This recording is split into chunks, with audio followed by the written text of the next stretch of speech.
Japan, the early 17th century. After centuries of war, a quiet fell across the islands. For the first time in generations, swords were sheathed and banners lowered. From the smoke of conflict emerged a single victor, Tokugawa Ieyasu.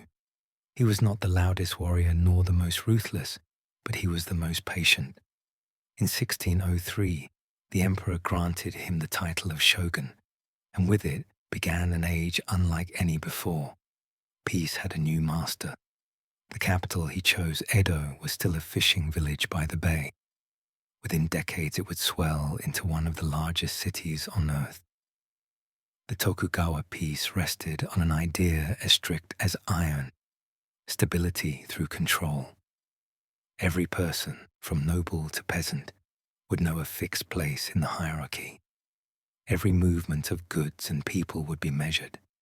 Order would replace ambition, and loyalty would replace chaos. The shogun ruled through the daimyo, powerful lords who governed their domains but answered to Edo. Each daimyo was required to live alternately in the capital and in his province, leaving wife and children behind as hostages when absent. The rule was simple and brilliant. It drained the lords of wealth and kept their loyalty by gentle coercion. Each procession from province to Edo became both a display of splendor and proof of obedience. The emperor remained in Kyoto, wrapped in ceremony, distant and revered but powerless. Religion clothed his presence with divinity, yet politics passed him by. He performed the sacred rites, recited ancient prayers, and symbolized continuity, while the shogun wielded real authority. Japan now had two centers, one of faith, one of force, and together they maintained equilibrium. Across the countryside, villages rebuilt. Farmers returned to fields left fallow by war. Rice once again grew thick along the valleys. The land breathed. Peace did not mean freedom, but it brought predictability. For the farmer, that was enough. The tax collector came each year, precise and impersonal, taking half the harvest. Floods and droughts still came, but the sword no longer did. Families endured, children survived, and the rhythm of the seasons regained power. The farmer rose before dawn. He bowed toward the household shrine, warmed rice porridge for his family, and stepped into the mist. His wife tended the hearth, the loom, and the younger children, then joined him in the fields. Work filled every daylight hour. When evening came, they bathed, ate sparingly, and slept in silence. Their lives were simple and disciplined, shaped more by necessity than belief. Yet in that endurance lay quiet strength. Above them stood the samurai. Once the fiercest of warriors, they now served as administrators and teachers. Their income came not from land but from stipends measured in rice. The sword they wore remained the mark of rank, but it had become more symbol than weapon. The Tokugawa peace had turned warriors into bureaucrats. The philosophy of Bushido adapted accordingly. Its demands for loyalty and courage became demands for self-control, courtesy, and integrity. To die well was no longer the challenge. To live properly was. A samurai's education mixed combat drills with Confucian texts. He practiced writing until his brushstrokes revealed composure, studied law and history, and learned that the greatest victory was mastery of the self. Failure or dishonor could still call for seppuku, the ritual suicide that purified shame through pain. But most samurai met a slower test: the erosion of pride through poverty. Their stipends lost value as commerce grew. Merchants, officially the lowest class, quietly became richer than their masters. Merchants dealt in rice, silk, and paper. They lent money to samurai who could not repay but dared not refuse. Their houses lined the busy quarters of Osaka and Edo, their ledgers filled with delicate script. By law, they could not display wealth. By ingenuity, they did. Hidden gardens, subtle fabrics, and refined manners replaced ostentation. They turned modesty into an art form. Artisans, too, flourished. Swordsmiths forged tools. Armorers made kettles. Carpenters built the wooden cities that glowed at night under oil lamps. Every craft demanded apprenticeship. A mistake, even unseen, was a stain on the maker's soul. Perfection was both pride and prayer. From that ethic arose Japan's devotion to craftsmanship that would later astonish the world. Women shaped this peace in unseen ways. A samurai wife managed the home as a small domain. A farmer's wife kept the family alive through relentless labor. A merchant's wife balanced books and advised her husband in trade. Some became poets. Some defended their homes with naginata blades when bandits came. Their virtue was measured in composure, their influence in subtlety. Manuals taught obedience, but life required strength. Religion infused the air but demanded little dogma. Shinto honored the spirits of place and season. Buddhism promised comfort beyond suffering. Confucianism gave moral structure. Together, they created harmony rather than conflict. Cleanliness became devotion. Obedience became ethics. Beauty became morality. Even the smallest gesture, bowing, sweeping, arranging flowers, was a thread in the fabric of faith. Edo itself embodied this order. Streets radiated from the shogun's castle like veins. Gates closed at night. Guards watched intersections, and every neighborhood had a headman responsible for its residents. Fire brigades patrolled the wooden maze. Despite its million souls, the city moved with quiet precision. Shop shutters opened at dawn in unison. Vendors called out prices in practiced tones. The smell of grilled fish mixed with incense from nearby shrines. At the city's edge stood the Yoshiwara, the licensed pleasure district, and the theaters of kabuki. There, the strict world of day gave way to the floating world of night. Actors, musicians, and courtesans created a realm of fantasy where status blurred and art imitated life. The same society that prized restraint by day celebrated emotion by lantern light. Through these contradictions, Edo remained balanced, rigid, yet alive. The Tokugawa shoguns ruled by invisibility. Rarely did they display force. They ruled through paperwork, precedent, and ritual.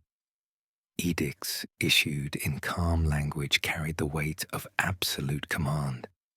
The people obeyed not because they feared punishment, but because obedience itself had become habit. The system worked because everyone believed it should.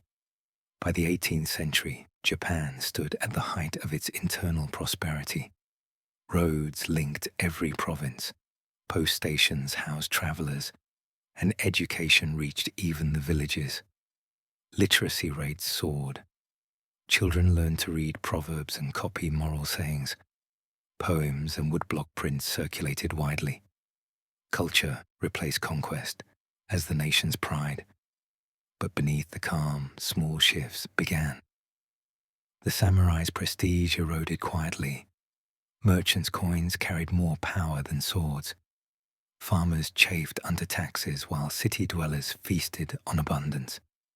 The peace that had once seemed eternal started to feel heavy, like armor worn too long. Yet for now, Japan remained sealed from the world, content in its stillness, unaware that the winds beyond its shores were changing. The shogunate's policy of isolation, sakoku, forbade contact with most foreign nations. Only a handful of Dutch traders at Nagasaki maintained a narrow channel of exchange.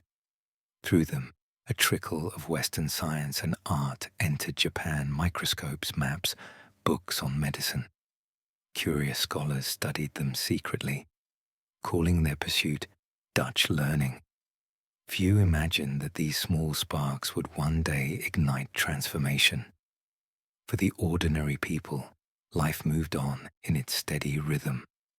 Farmers tended rice, artisans crafted goods, merchants tallied accounts, samurai recited maxims on virtue, festivals brightened each season, lanterns floated down rivers to honor ancestors, children chased fireflies unaware that the world their grandparents had built was reaching its limit.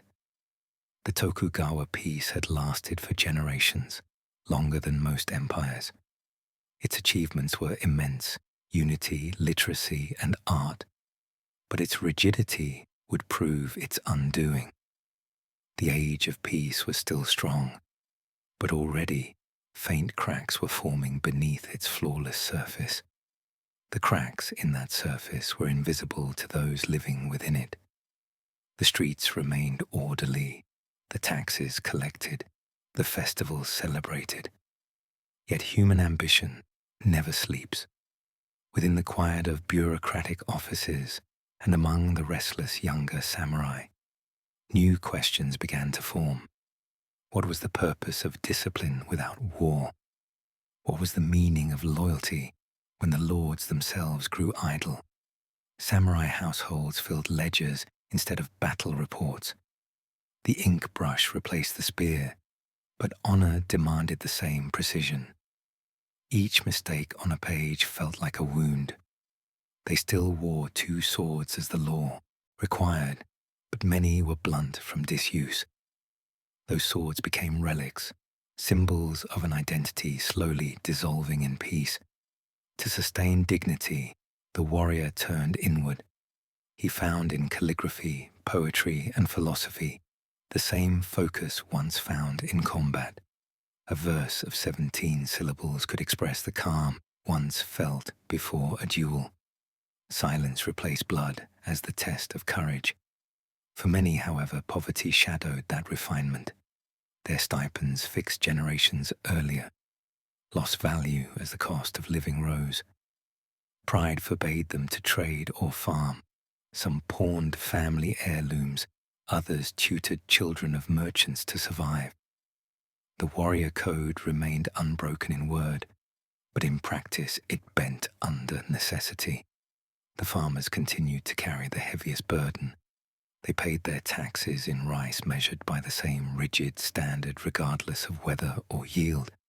A single bad season could mean starvation. Yet they rarely rebelled. Faith in order, fear of punishment, and respect for communal harmony kept them still. In return for obedience, they gained security, roads maintained, bandits deterred, peace sustained. Villages were small republics of mutual surveillance. Every 5 families formed a unit responsible for one another's behavior. If one family failed to pay taxes or broke the law, all were questioned. The system bred caution, but also solidarity. The people lived under watchful eyes but shared the same fate. In the cities, life followed its own rhythm. Edo's narrow lanes bustled from dawn to dusk. Fishmongers shouted, street poets improvised verses for coins, children ran errands balancing buckets of water. The smell of soy and charcoal filled the air. Fires were a constant danger. Entire districts could vanish overnight. Volunteer brigades trained like soldiers, each carrying ladders and hooks rather than swords. When fire bells rang, citizens lined roofs with buckets in silence, practiced from childhood. Behind these daily motions lay an invisible hierarchy of rules. Dress codes dictated fabric and color by class. Commoners wore cotton or hemp, dark blue or gray. Bright silk was for courtesans or festival costumes. Excess was suspicion, modesty, virtue. Even furniture size and wedding expenses were legislated. The Tokugawa government sought morality through regulation. Religion reinforced these boundaries with gentleness rather than fear. Temples recorded births and deaths. Priests taught patience and humility. The average person's prayer was practical: good harvests, healthy children, protection from storms. Buddhism's promise of rebirth and Shinto's reverence for nature blended into a quiet philosophy of endurance. Festivals balanced this restraint with joy. Lantern processions, puppet plays, and rice planting dances marked the calendar. The same people who bowed in silence at temples laughed openly in the streets during festivals. The Tokugawa world thrived on that balance: discipline by day, celebration by night. Education spread farther than any ruler had imagined. Temple schools welcomed children of artisans and farmers. They learned to read simple texts, recite proverbs, and count on wooden abacuses. Literacy became a shared pride. By the mid-18th century, Japan's literacy rate surpassed that of many European nations. Printed books became common. Manuals taught manners, farming techniques, or moral tales. Story collections entertained the urban poor. Satirical writers mocked officials under thin disguise. Censors worked tirelessly, but humor found ways to survive. Even censorship reflected an advanced literacy. It meant people read too much to be left unmonitored. Merchants used that literacy to perfect commerce. Rice brokers in Osaka created sophisticated systems of credit, trading receipts that acted like paper money. Market prices fluctuated daily, recorded on tall wooden boards. These numbers quietly ruled Japan more than any edict. The government clung to feudal order, but the economy had entered an age of calculation. Still, the ideology of hierarchy persisted. Samurai represented virtue, farmers, the nation's moral backbone, artisans, its creativity, merchants, its greed. Yet reality blurred those lines. Samurai borrowed from merchants. Merchants hired samurai tutors for their sons. Artisans supplied luxury goods to all. Status remained a matter of etiquette, not economics. The floating world embodied this contradiction perfectly. Within the gates of the pleasure districts, the rigid ladder of society dissolved into theater and song. Actors portrayed heroic samurai and tragic lovers. Merchants bought front-row seats, and peasants stood in the back cheering the same heroes who ruled them by day. The floating world became the mirror in which Japan saw both its discipline and its desire. Kabuki actors achieved fame rivaling nobles. Woodblock prints spread their faces across the nation, selling in thousands. These images traveled even to remote villages, carrying urban dreams. For a farmer's child, the print of a courtesan or a mountain view was a glimpse of distant elegance. Art had become the common language of a divided people. As decades passed, prosperity began to strain the moral codes that sustained it. Luxury grew, loans multiplied, and officials issued endless proclamations urging thrift. The Kansei reforms of the 1790s and the Tempo reforms, half a century later, tried to restore frugality by banning extravagance. Silk, theatres, and even certain foods were restricted, but human nature did not obey decrees. Merchants continued to feast quietly behind paper screens, and fashion adapted with subtle rebellion. Colors grew softer, patterns more intricate, wealth hidden rather than displayed. The peace endured, yet beneath the stillness, pressure gathered. Famines revealed weaknesses in administration. Natural disasters exhausted treasuries, and scholars began to question whether isolation served the nation. The Dutch traders at Nagasaki whispered of steam engines, electricity, and distant empires. Few believed such tales could threaten Japan, but curiosity spread.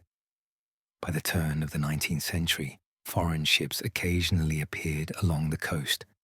They sought water, trade, or merely to test defenses. The shogunate responded with suspicion and cannon fire, but for the first time in centuries, Japan sensed the world beyond its horizon.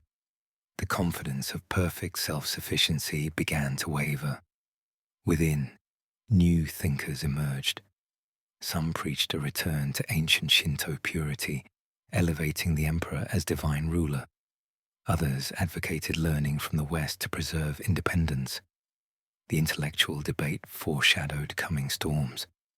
Yet for the majority, life continued as before. Farmers planted rice, merchants tallied accounts, children recited verses.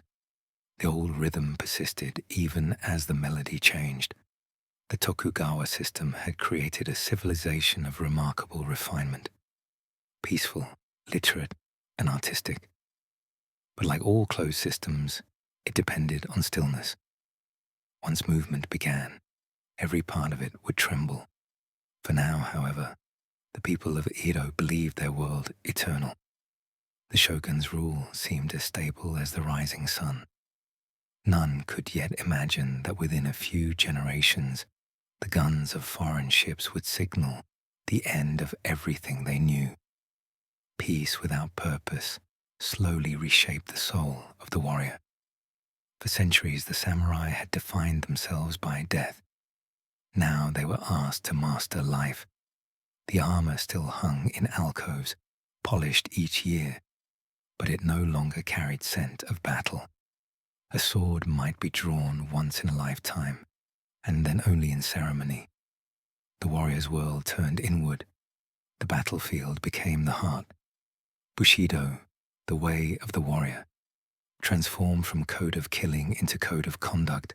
Courage became patience, loyalty became civility.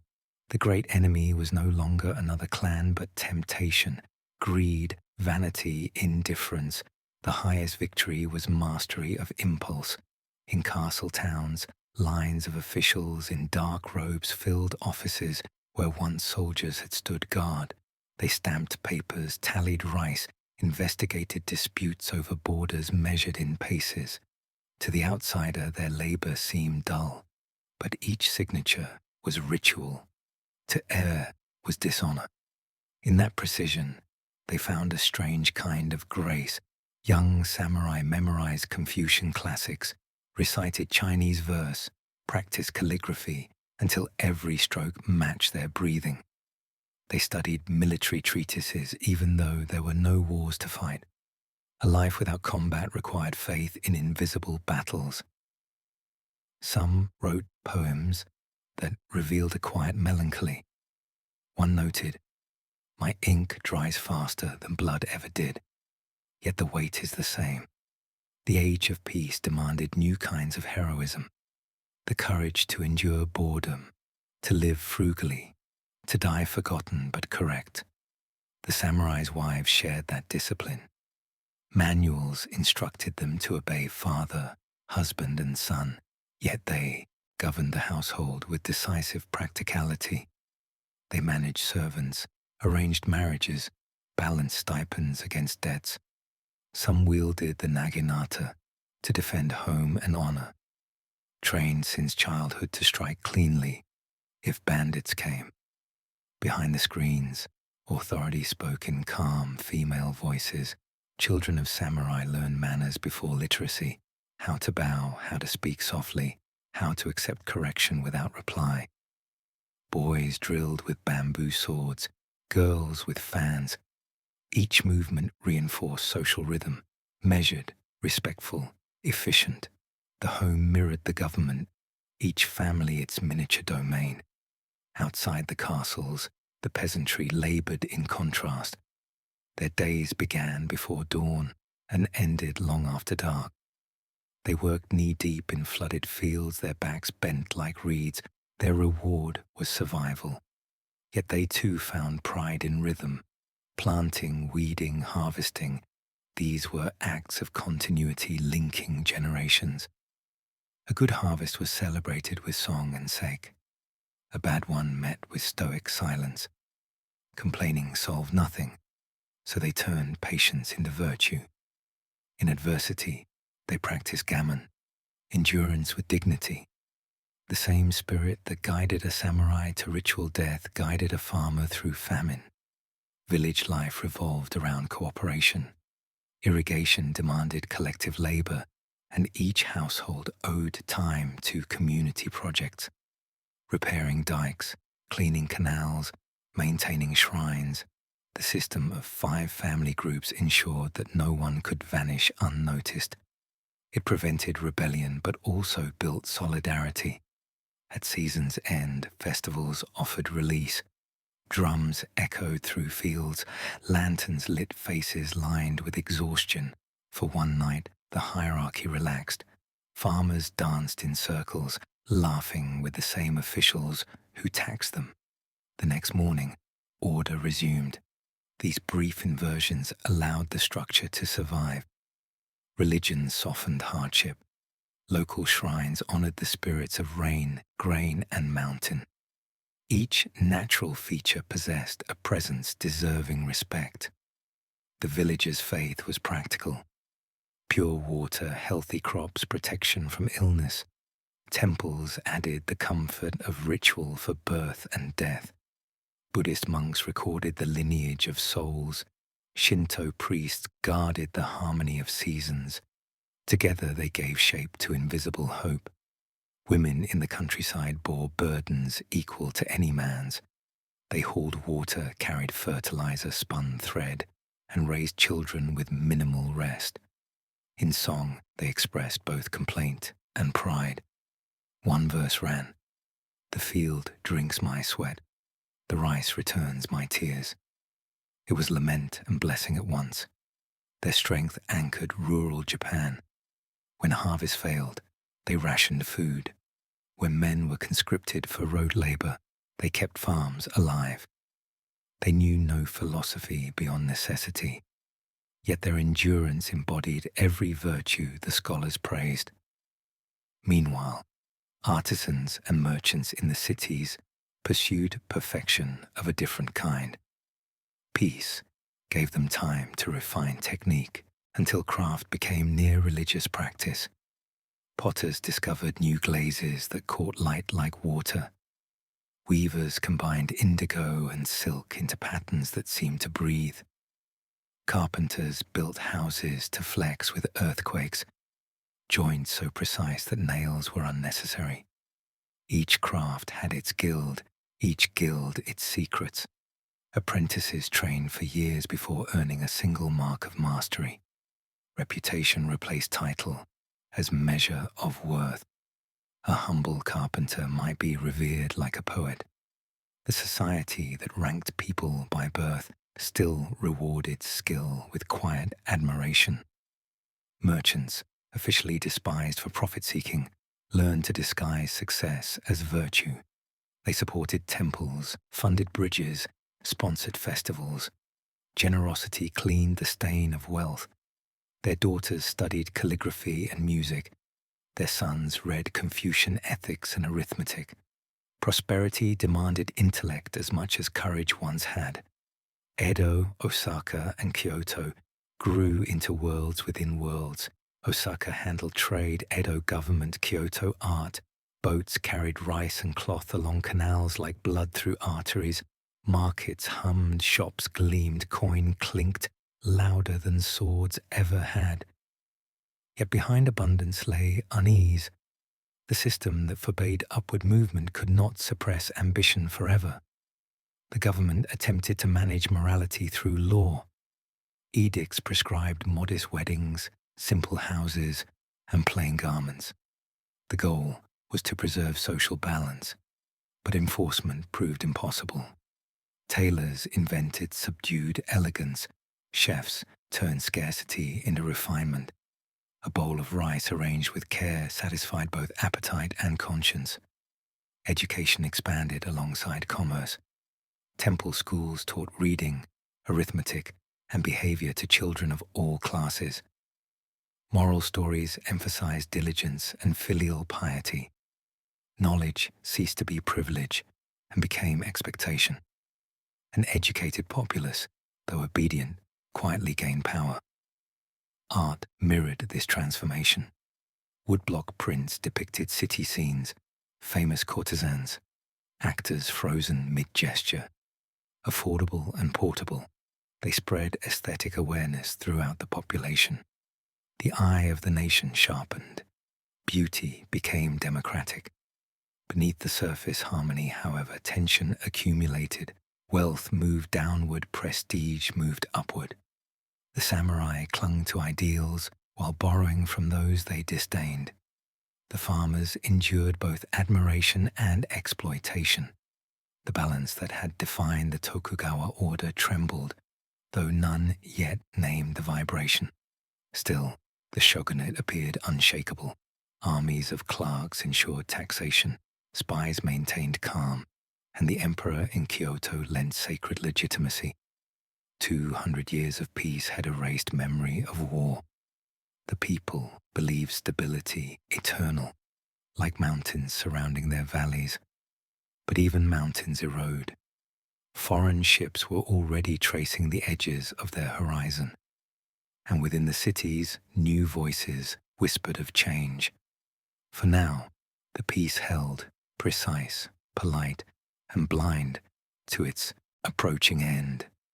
In the final century of the Tokugawa peace, prosperity itself became the threat.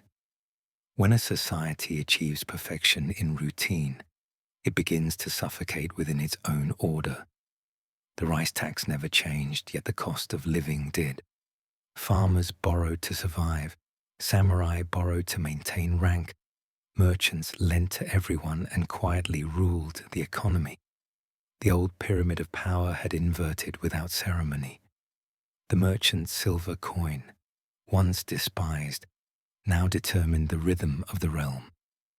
Rice brokers in Osaka fixed prices that dictated stipends for lords and soldiers alike. A fluctuation in the market could impoverish an entire domain. The invisible hand of trade replaced the visible hand of the sword. Yet the Tokugawa rulers, schooled in moral philosophy rather than economics, could not admit that wealth had shifted from rice to money. They issued decrees demanding frugality while borrowing in secret to pay debts. At the same time, the people grew restless for novelty. Urban theaters filled nightly. Actors became stars whose faces appeared on fans and prints. Restaurants offered delicacies from distant provinces. Fashion followed the seasons like poetry, each shade of indigo or grey carrying subtle meaning. The floating world flourished as an unspoken protest against restraint. Pleasure, art, and wit became tools of survival in a society that forbade ambition. Writers such as Ihara Saikaku chronicled these contradictions with humor and sadness. His tales of merchants and lovers showed that morality was not a simple ladder of virtue but a web of circumstance. A samurai might be honorable yet foolish. A courtesan might be fallen yet wise. The people saw themselves reflected in these stories and learned to laugh at the masks they wore. Woodblock artists captured the same lesson in image. Hokusai's waves and Hiroshige's landscapes revealed movement beneath apparent stillness. A traveler crossing a bridge in rain, a boat sliding past Mount Fuji. These scenes told of impermanence, the quiet truth hidden behind Tokugawa stability. While art explored transience, scholars pursued truth. Through the narrow window of Nagasaki came fragments of Western science, maps, medical diagrams, star charts. Japanese doctors compared them to their own texts and realized that the new knowledge explained the body more accurately than tradition. They called this pursuit rangaku, Dutch learning. Its spirit was curiosity, not rebellion, yet it carried seeds of revolution. A few samurai secretly studied anatomy and astronomy, building microscopes from bamboo and glass. They translated foreign books by candlelight, inventing new Japanese words to match ideas never before imagined. The government tolerated them uneasily. Learning from outsiders was dangerous, but so was ignorance. Each discovery chipped away at the belief that Japan already possessed all necessary wisdom. And then came disaster. Between 1783 and 1787, volcanic eruptions and failed harvests brought famine across northern Japan. Tens of thousands died. Desperate farmers abandoned villages, and rumors spread of cannibalism. The government's response was moral rather than practical. Officials blamed greed and impiety, urging prayer and thrift while offering little food. The contrast between elegant decree and empty stomach shattered faith in bureaucratic virtue. Small uprisings followed, peasants storming granaries, merchants refusing to sell rice at fixed prices. They were crushed, yet their echoes reached Edo. The shogunate realized that peace could collapse from hunger as easily as from war. New reforms were announced promising compassion, cutting extravagance, punishing corruption. But these cycles of reform repeated like seasons: moral edict, temporary relief, quiet relapse. Beneath these domestic struggles, a new pressure approached from the sea. Western nations, driven by industry and empire, searched for ports across Asia. Russia explored the northern islands, Britain expanded from India, and America sailed the Pacific. To them, Japan's isolation was an anomaly and a challenge. Foreign ships appeared sporadically through the early 1800s, black silhouettes against grey horizons. Fishermen reported giant masts belching smoke. The shogunate ordered coastal batteries to fire warning shots and forbade citizens to approach foreigners.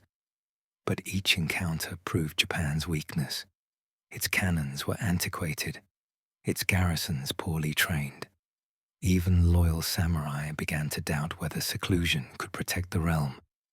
In 1853, the illusion ended. 4 black steamships under Commodore Matthew Perry entered Edo Bay. Their decks bristled with cannon. Their engines exhaled dark smoke that hung over the water like storm clouds.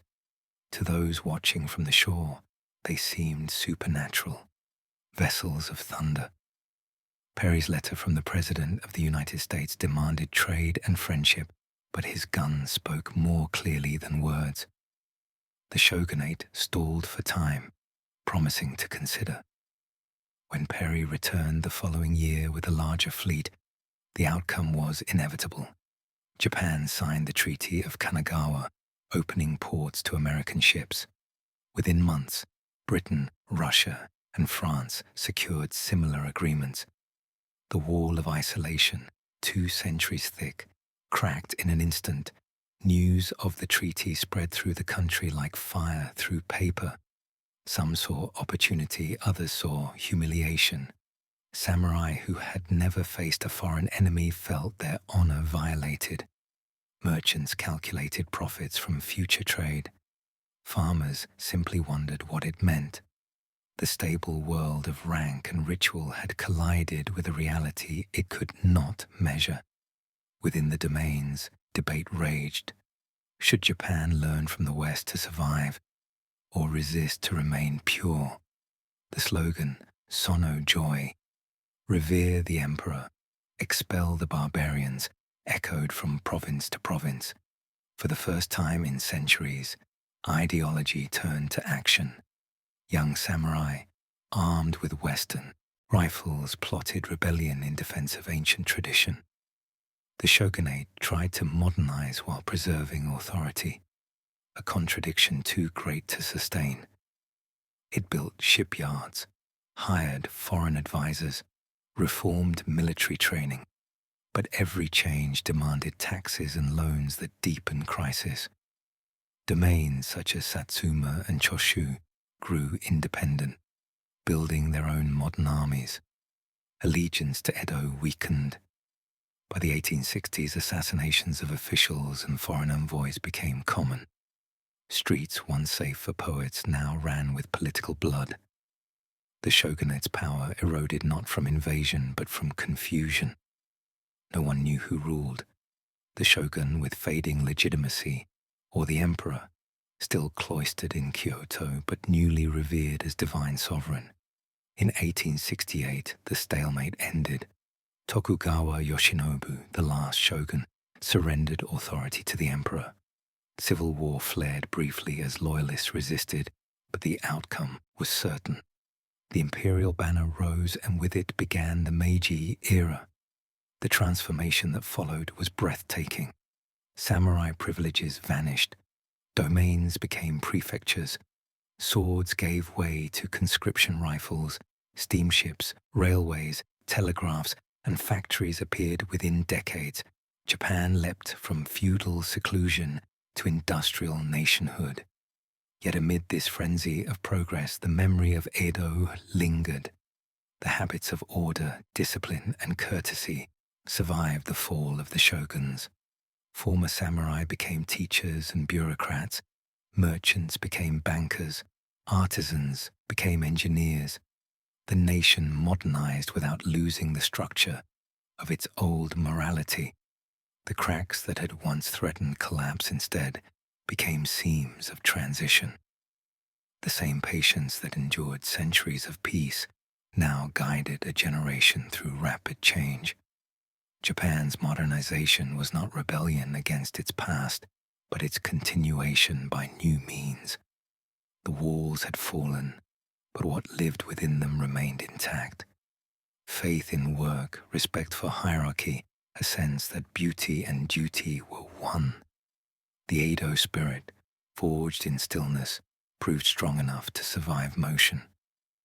When the dust of revolution settled, the old order was gone, but the habits it had bred endured.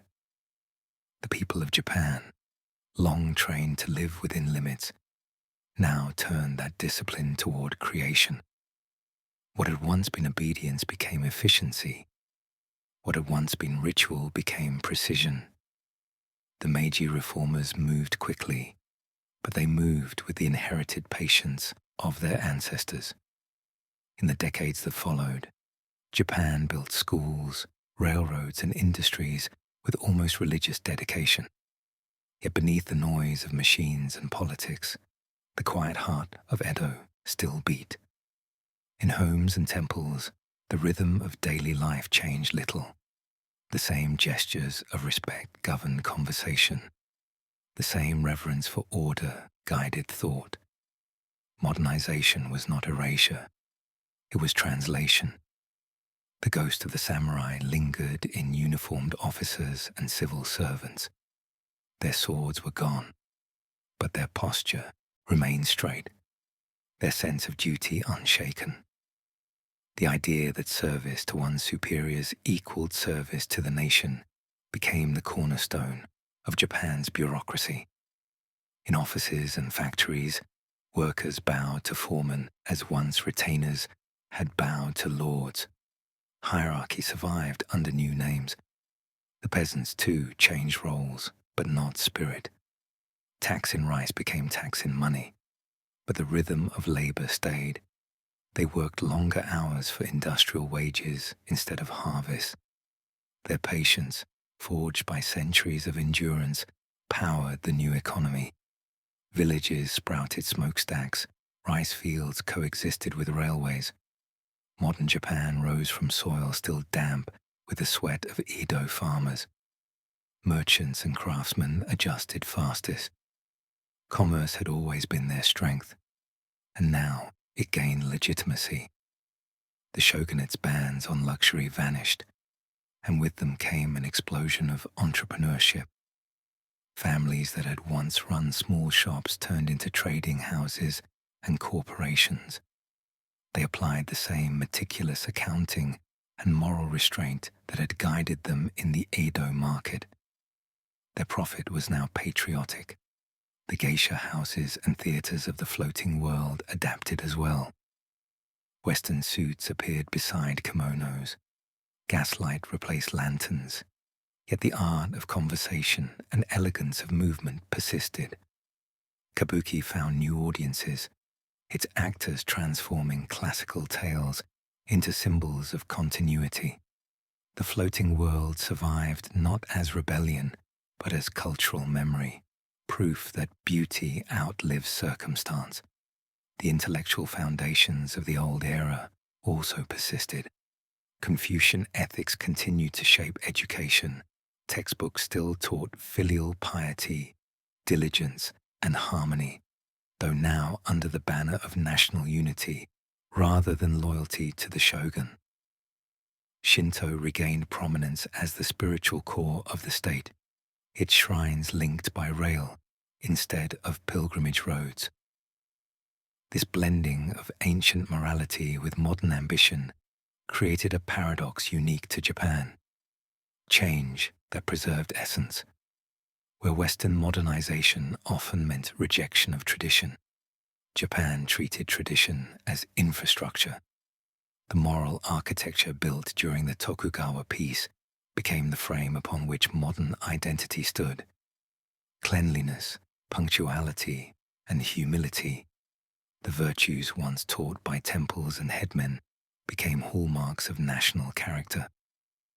Bathhouses became public utilities, orderliness became civic pride, streets remained tidy, trains ran on time, factories operated with quiet efficiency. These were not new achievements, but refinements of habits centuries old. Even art and design carried Edo's signature. Architects used wood and paper with respect for space and light. Painters and poets continued to favor simplicity. The haiku survived industrialization, capturing in 17 syllables what progress could not measure. The fleeting perfection of a moment. The old aesthetic of impermanence guided modern taste. In gardens, minimalism replaced ornament. In fashion, subtlety replaced display. A tea bowl repaired with gold lacquer symbolized survival rather than loss. The Japanese learned to move forward without discarding the broken pieces of their past. Yet the legacy of hierarchy left shadows. The same obedience that maintained harmony also limited dissent. The samurai's devotion to authority evolved into loyalty to the state, a virtue easily manipulated by those in power.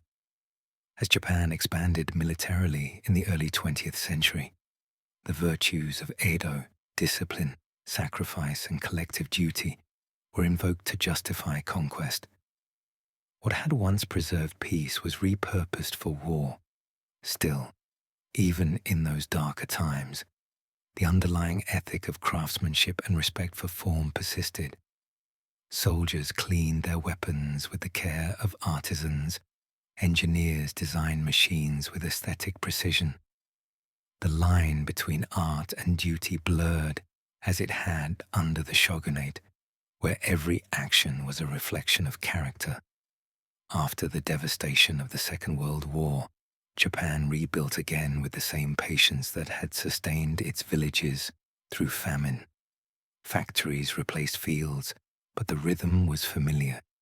Repetition, perfection, humility before the task. The work ethic of modern Japan is the echo of Edo's order transposed into steel and circuitry. Foreign observers often remarked on the politeness and cleanliness of post-war Japan. They saw only modern manners, not realizing they were witnessing centuries of spiritual training expressed through daily behavior. The act of bowing, the refusal to litter, the precision of packaging. These were not superficial customs. They were remnants of a worldview that equated beauty with morality and work with prayer. Within the arts, Edo's influence deepened rather than faded. Calligraphers continued to value the empty space around each stroke. Potters cherished asymmetry. Designers of modern technology embrace minimalism rooted in Zen perception. The same principles that guided a tea master guided the engineer designing a camera or a car. Perfection remained moral pursuit. The notion of Gaiman, endurance with dignity, remained the silent rule of society. After earthquakes, after economic collapse, The people rebuilt without complaint. This calm was not submission, but memory. The memory of ancestors who endured under the Tokugawa peace when complaint achieved nothing but shame. The transformation from feudal to modern did not erase the spirit of the past but proved its resilience. The order that once confined Japan ultimately enabled it to survive modern chaos. By teaching discipline without cruelty, patience without despair, and humility without weakness, the Edo world prepared its descendants for every trial. The legacy extended beyond behavior into thought. Even Japan's science and technology carried a philosophical tone. Machines were designed for harmony with the user, cities for coexistence with nature. Efficiency was never separated from aesthetics. A bridge, a watch, a train, each sought quiet perfection. This mindset, foreign to industrial Europe, was pure Tokugawa heritage translated into metal. As centuries turned, Japan became a nation defined not by conquest or ideology, but by craft and civility. Tourists marveled at bullet trains arriving within seconds of schedule, at shopkeepers bowing over single transactions, at school children cleaning classrooms together. They called it discipline. The Japanese called it normal. It was the normality born from 200 years of structured peace.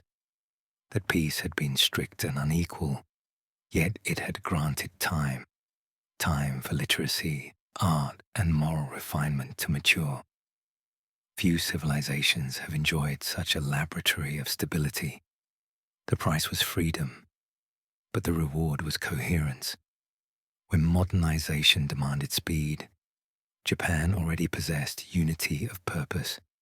The Edo era's moral DNA runs through every fiber of modern Japan. It explains how a people can adopt technology without losing tradition, how innovation can coexist with reverence, how rapid change can occur without social collapse. The quiet habits learned in that long age of stillness remain the country's unspoken constitution. Modern Japan's calm surface conceals centuries of internal dialogue. Beneath neon lights and digital screens lies the same debate that began in the quiet rooms of Edo.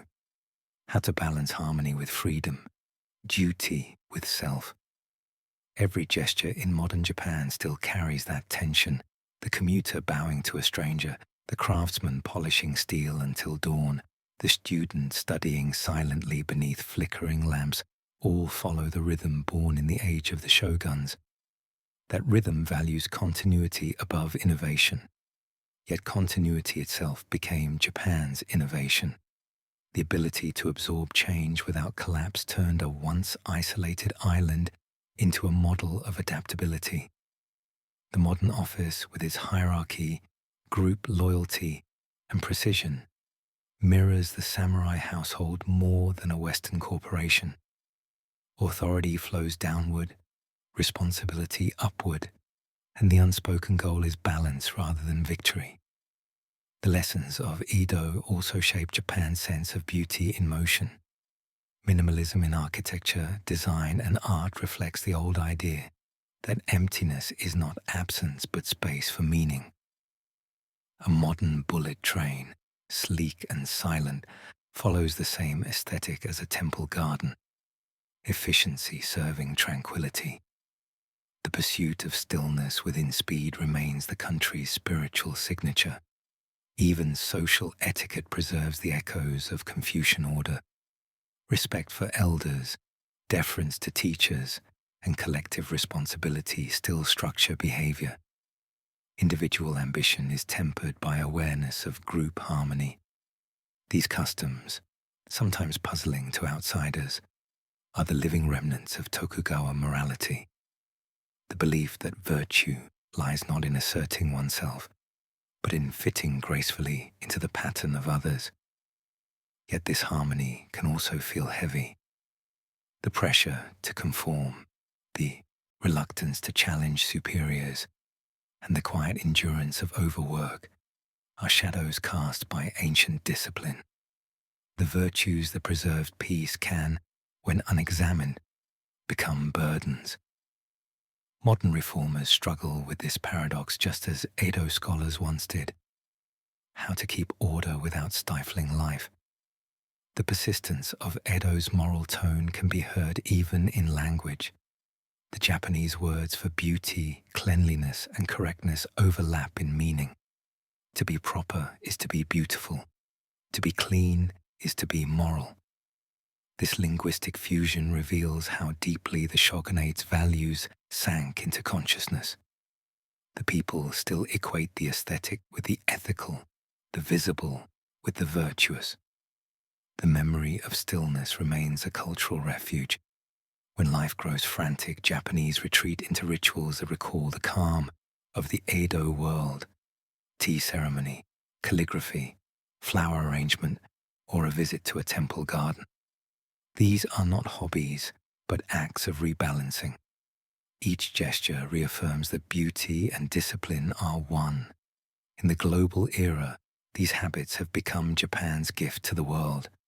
Concepts like wabi-sabi, beauty in imperfection, and ikigai, the sense of purpose in everyday action, descend directly from Tokugawa sensibility.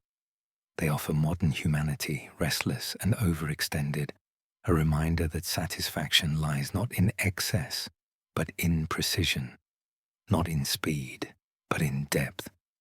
Even Japan's global industries, from automotive design to robotics, operate by Edo principles. Quality is pursued as moral duty, not commercial advantage. Continuous improvement, or kaizen, reflects the craftsman's lifelong refinement. Teamwork replaces confrontation, and perfection is measured in detail invisible to casual eyes. The modern assembly line is, in spirit, a continuation of the artisan's workshop. At the same time, the persistence of hierarchy challenges the modern ideal of equality. In offices and schools, deference can stifle creativity. Younger voices hesitate to speak. Decisions ascend slowly through layers of respect. The balance between harmony and progress remains delicate. Yet the very existence of this tension proves continuity, the unbroken conversation between past and present. The aesthetic of impermanence still governs cultural expression. Seasonal change dominates poetry and cuisine alike. Cherry blossoms are admired precisely because they fall. A meal, arranged with care, is meant to vanish. A garden is pruned to reveal the emptiness between stones. This acceptance of transience, inherited from Buddhism and refined under the Tokugawa peace, forms Japan's antidote to materialism. Possession means little. Experience means everything. The global fascination with Japanese design, film, and lifestyle stems from this outlook. In a world obsessed with constant motion, Japan represents measured grace. Its cities may glitter, but beneath the lights lies the calm logic of centuries of order. The same spirit that once organized samurai processions along the Tokaido Road now choreographs millions of commuters through Shinjuku Station each morning. The nation's ability to recover from disaster, earthquakes, wars, economic collapse, also reflects Edo endurance. The communal response to tragedy, quiet and disciplined, is not new behavior, but ancestral instinct. For 200 years of peace, the people learned that life continued only through cooperation. That reflex still guides them when crisis strikes. The memory of Edo also informs Japan's environmental conscience. The respect for nature taught by Shinto and lived by generations of farmers survived industrialization. Forests are tended like families. Mountains remain sacred. Gardens imitate the balance of ecosystems. In the hum of machines, the whisper of wind through bamboo still has authority. Tourists may see temples as relics, but to the Japanese they are continuations of daily life. Offerings of coins and prayers maintain an unbroken thread stretching back to the 17th century. The spirits worshipped then are worshipped still, not as superstition, but as continuity. Modernity did not replace belief. It folded belief into routine. At the level of national psychology, the Edo heritage manifests as an aversion to chaos. Order is comfort, ambiguity suspect. Bureaucracy, meticulous and slow, is the descendant of Tokugawa paperwork, a safeguard against unpredictability. Decisions require consensus because consensus once prevented rebellion. Efficiency sometimes suffers, but cohesion endures. Yet within this restraint lies creativity. Artists and thinkers, confined by structure, learn to express emotion through suggestion rather than declaration. The pause in a melody, the space in a painting, the silence after a line of dialogue, these become the essence of expression. Edo's censorship produced subtlety. Modern civility continues it. The lineage extends even into humor. Japanese comedy values timing, understatement, and the shared understanding between performer and audience. It reflects a society where meaning often hides beneath politeness, where laughter itself is a form of harmony. Education, too, retains Tokugawa principles. Students rise early, clean classrooms together, bow before lessons. The emphasis on collective responsibility rather than individual competition descends directly from the temple schools of Edo. Learning remains moral training as much as intellectual pursuit. The ordinary virtues of that era, honesty, thrift, respect, still shape policy and personal behavior. Corruption is condemned not only as crime, but as aesthetic failure, a stain on harmony. Even business contracts rely on trust, reinforced by custom, rather than legal aggression. The handshake may be Western, but the bow that accompanies it is ancient. This deep continuity creates resilience, but also nostalgia. Many Japanese feel both pride and unease toward their disciplined heritage. They cherish its civility, yet question its cost in spontaneity. The past remains present not as burden, but as mirror, reflecting what the nation values and what it fears losing. In the global imagination, Japan often appears as a paradox, ultra-modern, yet traditional, technological, yet spiritual. That paradox is the legacy of the Tokugawa age. The shogunate's long peace trained a civilization to find meaning in structure.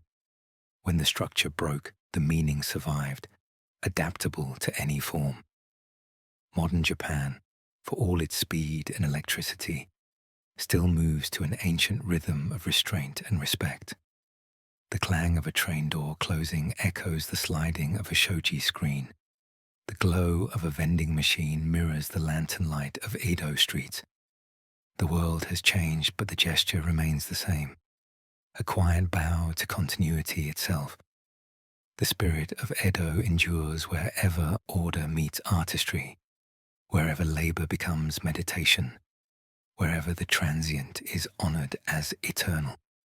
It is the invisible thread tying together centuries of Japanese life, the unspoken promise that beauty and duty, when held in balance, can survive any age.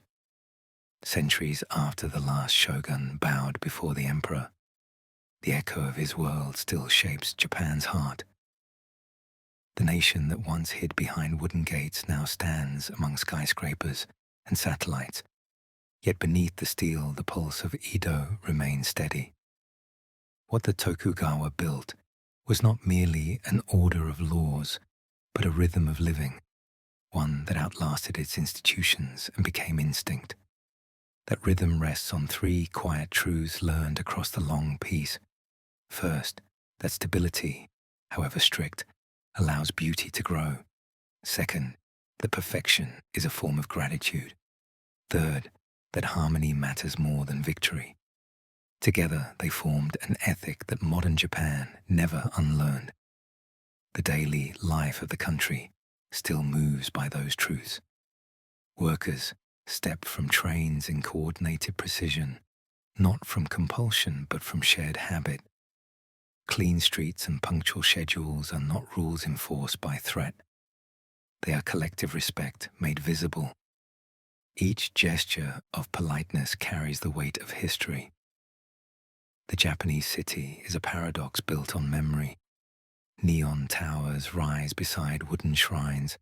Bullet trains glide past rice fields. Modern architecture repeats the simplicity of Edo houses. Straight lines, natural light, uncluttered space. Even the silence between sounds in a subway car echoes the restraint of tea ceremonies. The modern noise exists, but it rests on an old foundation of calm.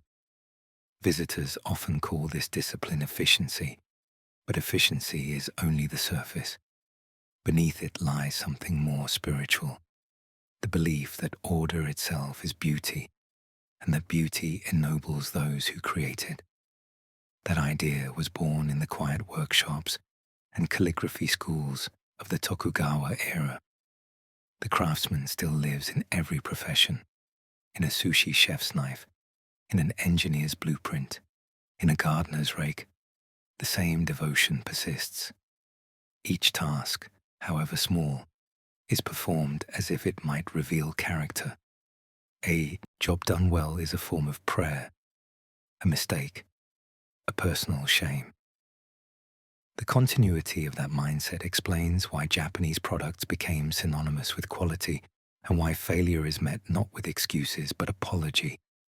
Even in technology, restraint governs design.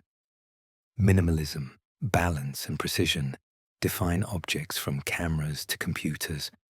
The lineage is direct. The old swordsmith's insistence on purity of form became the modern designer's pursuit of elegance. The function of an object must express its purpose with clarity, neither waste nor excess. This aesthetic of simplicity gives Japanese modernity its quiet power. The same continuity appears in social behavior. Hierarchy persists, softened by courtesy rather than coercion. Deference is shown not to subjugate but to preserve equilibrium. Meetings begin with silence. Decisions are made by consensus, and confrontation is avoided through careful language. To outsiders, this may seem slow, but to the Japanese, it is rhythm, the steady tempo that prevents discord. Such harmony extends to nature. Despite industrial growth, the country still treats landscape as moral teacher. Gardens are pruned to reveal impermanence, forests protected as sacred spaces, mountains visited like old friends.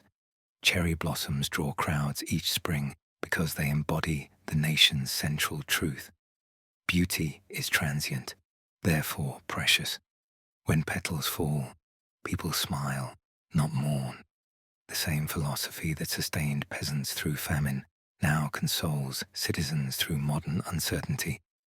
In schools, the discipline of Edo continues without name.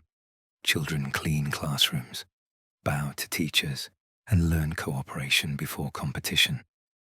They study science and mathematics, yet the underlying lesson remains moral, that society survives through effort shared quietly. Education is not rebellion against the past, but its refinement. Within homes, traditions endure in smaller ways. Shoes are removed at the door, rooms divided by sliding paper screens, meals arranged with deliberate symmetry.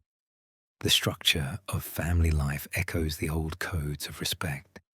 Modern equality has softened authority, but the ideal of harmony remains.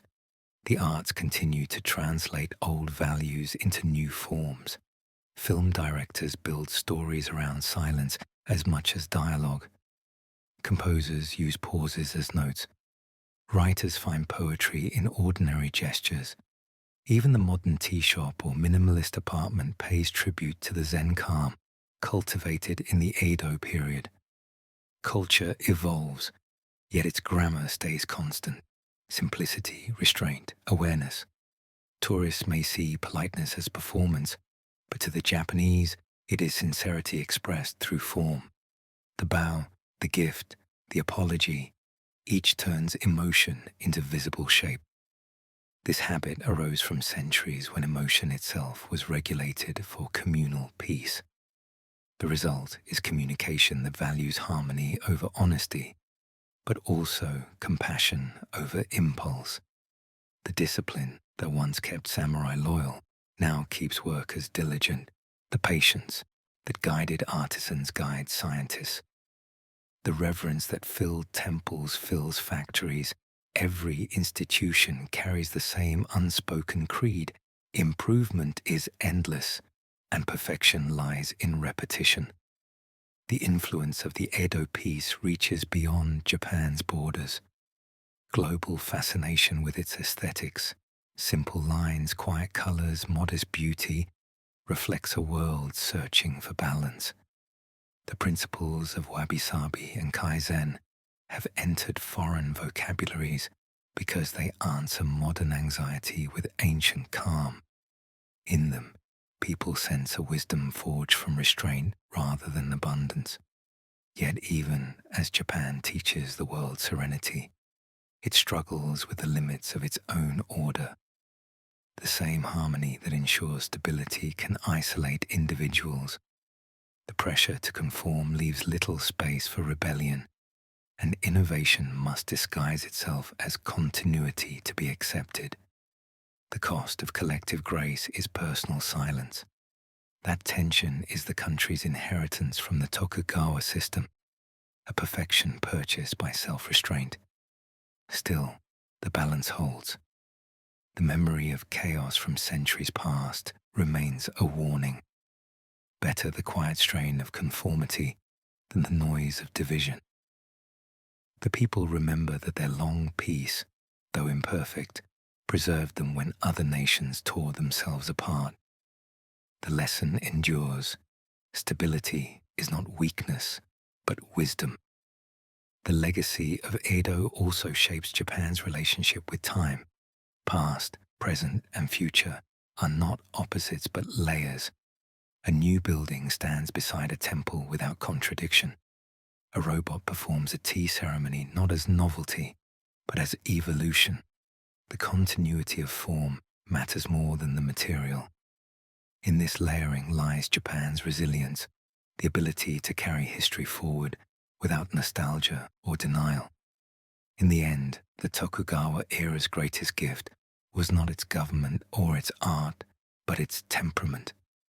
It taught a nation how to endure change without losing coherence, how to find dignity in discipline, and how to transform repetition into culture. That temperament still governs the Japanese approach to everything from cooking to diplomacy. The world often measures progress by speed. Japan measures it by refinement. The distinction began when the shoguns chose control over conquest, peace over glory. Their decision, though born of fear, produced an enduring philosophy of moderation. It allowed the Japanese to face every new century with calm hands and clear eyes. Today, the hum of bullet trains and the flicker of digital screens may seem far removed from the quiet of Edo streets, yet they are part of the same continuum. The technology is modern. The soul is ancient. Each act of precision, each bow, each moment of silence links the present to that long age of ordered peace. The end of the shogunate was not the end of its world. The form changed, but the rhythm remained. Japan continues to live by that rhythm, breathing in symmetry with its past, moving forward by returning inward. The rhythm that began in the rice fields and castle towns of the 17th century still beats beneath Japan's modern surface. It is the rhythm of patience, of order earned through endurance. It has survived fire, famine, revolution, and defeat. It is visible in every clean street, every bowed head, every act of deliberate grace. The legacy of the Tokugawa peace is not nostalgia, but muscle memory. After 200 years of living by rules, the people learned to make rules gentle. They learned that form could protect as well as restrict, that duty could coexist with kindness. The same sense of balance guides Japan today in ways invisible to those who live it daily.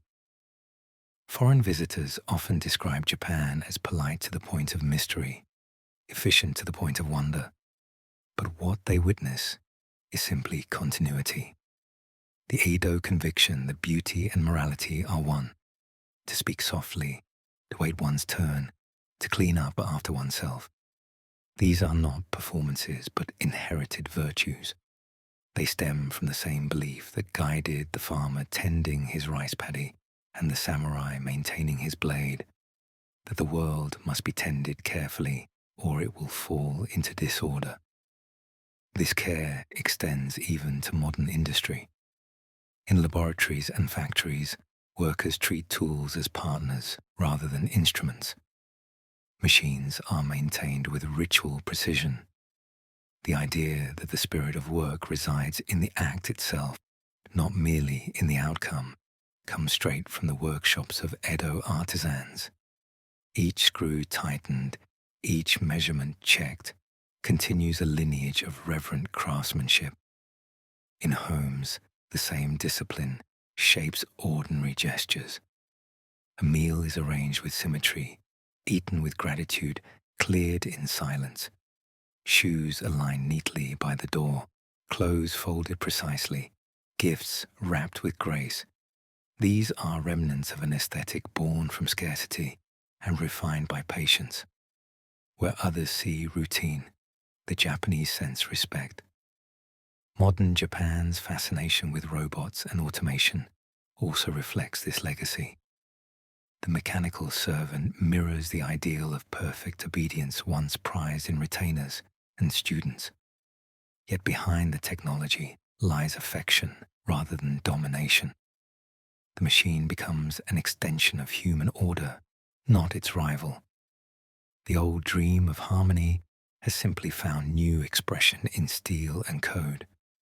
In the arts, the influence of Edo remains unmistakable. Contemporary painters, filmmakers, and architects still follow the principles of restraint and asymmetry. A single stroke of ink, a shadow across a wall, a pause in a film's dialogue. Each owes its power to centuries of cultivated silence. The spaces between things are as important as the things themselves. Music, too, carries the same quiet. Traditional instruments survive beside electronic ones, both tuned to the same sense of balance. The pulse of a drum at a festival, the hum of a train rolling through a tunnel. Each echoes the cadence of a people who learned long ago that rhythm is civilization.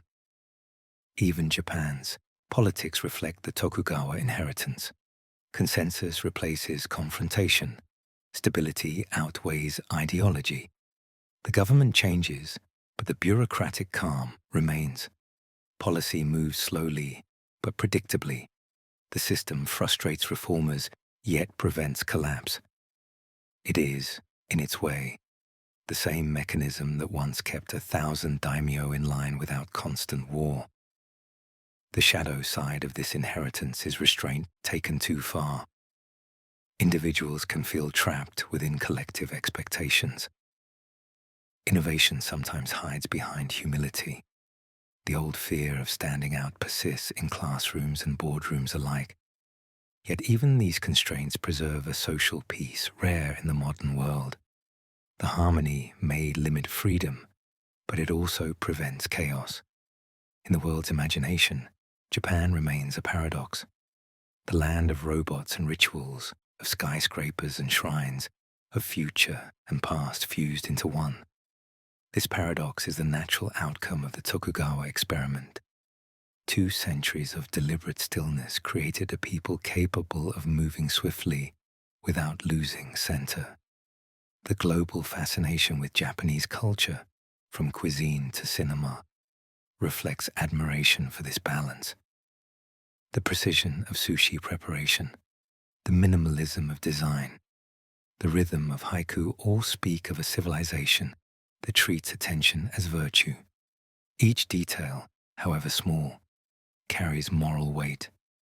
To neglect form is to disrespect the world. In a time when many societies equate progress with disruption, Japan offers another model: progress through refinement. The same principle that guided the gardener pruning his trees now guides the engineer perfecting his circuit. Both know that beauty lies not in novelty, but in harmony. The endurance of this worldview is perhaps Japan's greatest achievement.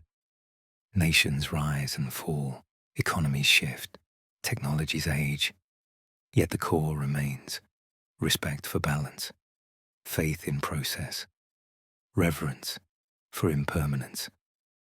The people understand that nothing lasts but the pattern itself. They have turned transience into permanence by accepting it completely. To walk through Japan today is to walk through layers of time. The temples of Kyoto stand beside neon markets. The quiet of Nara's Deer Park meets the roar of Shibuya Crossing. The contrasts do not clash. They coexist, each giving the other meaning. This coexistence is the ultimate legacy of the Edo mind, that opposites can live together in stillness. The story of feudal Japan is not merely one of warriors and lords, of battles and castles. It is the story of how a society learned to make peace with itself. Out of hierarchy came equality of spirit. Out of restriction came freedom of craft. Out of silence came eloquence. The achievements of the Tokugawa centuries were not dramatic, but they were profound. They shaped how Japan would think, work, and dream forever. When the cherry blossoms fall each spring, people still gather beneath them as their ancestors once did. They drink, laugh, and look upward, knowing the petals will vanish by morning. The scene repeats each year, unchanged through centuries of upheaval. That moment, the recognition of beauty in its passing, is the heart of Japan's identity. It is the gift of Edo to every generation that followed.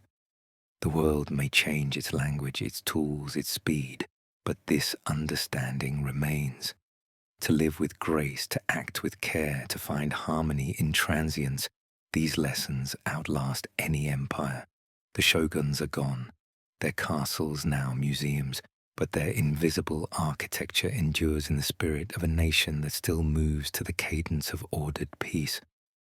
So what was life really like in feudal Japan? It was disciplined, quiet, and deeply human. It was a society that turned obedience into art and art into philosophy. It was not paradise, but it was coherence, a long meditation on how people can live together without destroying one another.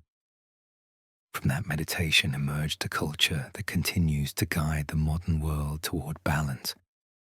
The echo of that age remains in every bowed greeting, every brushstroke, every clean street.